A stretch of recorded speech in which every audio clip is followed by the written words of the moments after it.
அமரன் படத்தின் இயக்குனர், தயாரிப்பாளர் எல்லாவற்றையும் தாண்டி கார்த்தியின் நெடுநாளைய நண்பர் கே. ராஜேஸ்வர். இவர் அமரன் படத்தின் 2வது பாகத்தை எடுக்க திட்டமிட்டிருக்கிறார்.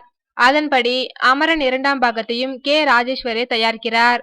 ஒரு காலத்தில் திரையுலகத்தில் சிறப்பாக இருந்த கார்த்திக் இந்த கால சிம்புவாக இருந்தார்.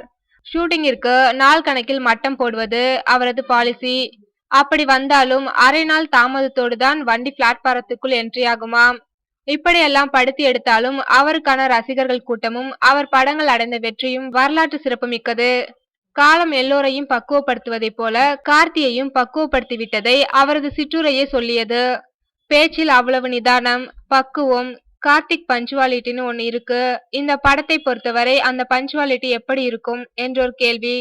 சில நேரங்களில் வாட்ச் ஓடுவதில்லை. அந்த வாட்சை நான் கழட்டி எறிந்து விடுவேன். இப்போ வேற வாட்ச் கட்டியிருக்கேன் என்றார் கார்த்திக் வெகு சாதுரியமாக. அநேகன் படத்தில் வில்லனாக நடித்து ரீ என்ட்ரி ஆகிவிட்ட கார்த்திக் அவரது மகன் கௌதம் கார்த்திக்கை விட பிஸியான நடிகர் ஆகிவிடுவார் போலிருக்கிறது. ஏனென்றால் இப்போதும் கூட அவரது தோற்றம் அப்படியே இருப்பதுதான் காரணம். அமரன் படத்தில் பாடிய அதே கார்த்திக் அமரன் 2ஆம் பாகத்திலும் பாட இருக்கிறாராம். விரைவில் படப்பிடிப்பு சென்னையில் துவங்கி பல்வேறு வெளிநாடுகளில் நடக்க இருக்கிறது.